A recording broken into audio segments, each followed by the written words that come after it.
My name is Emily Arouse, and this is my arson video assignment for my justice criminal law class 430, and this is the video for that.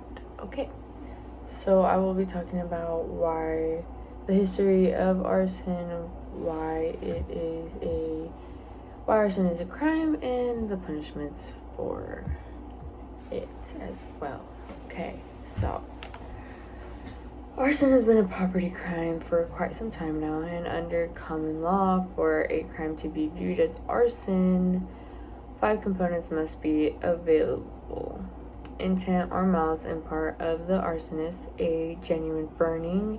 The burning has to be dwelling or be surrounding structures. The burned property needs to be owned by somebody other than the arson criminal themselves, and the activity needed to happen at night. This is on the grounds that arson directly influences one of the fundamental necessities that all individuals need: a place to rest after a long day. Therefore, everyone's at home at night and more likely to be home, and the arsonist killing the people.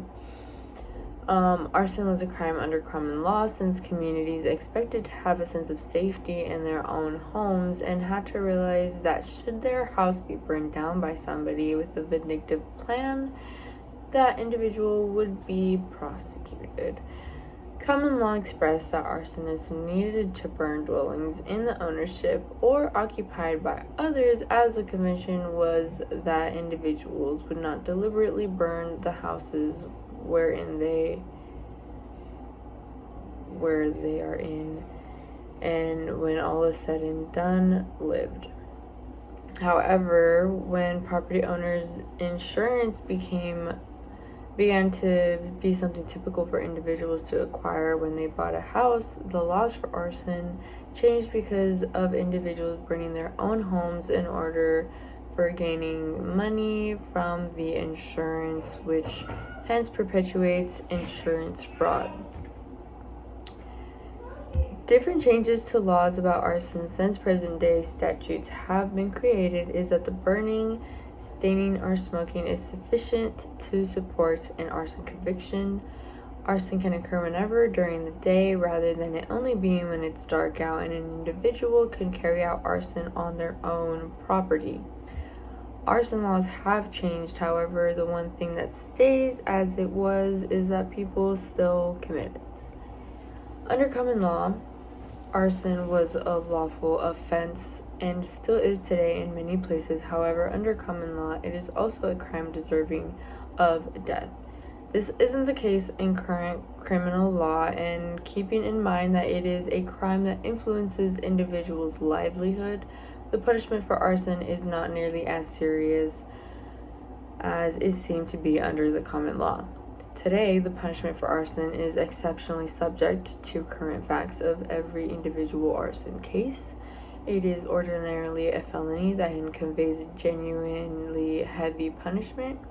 In Arizona, if there is an individual in the structure, the classification would be a crime in the second degree, which can have a punishment of up to 12.5 years in jail.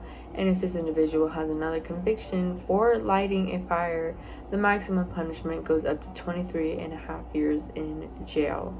Moreover, if this person were to have 2 earlier convictions for lighting a fire, the maximum leaps to 35 years in jail. And is additionally worth referencing that should an individual be killed because of someone else committing arson, the arsonist criminal will almost certainly be confronting both torching and murder accusations in court. Obviously, this is an extensive sentence, which is to discourage individuals from perpetuating such crimes. The malice burning of someone else's property has been a crime since the time on common law. It not only influences the livelihood of those that live in the property, but can be incredibly hazardous, particularly if there are individuals in the home. This crime is additionally hindering to a local area since it can cause fear should the issue become enormous enough, Locally, that would make individuals need to leave their area. All in all, the crime of arson is the known burning of another person's property or with a plan to defraud an insurance provider. This crime has advanced a great deal since the time of common law, and the punishment for arson, which is a lawful offense, is very heavy to prevent others from perpetuating such crime.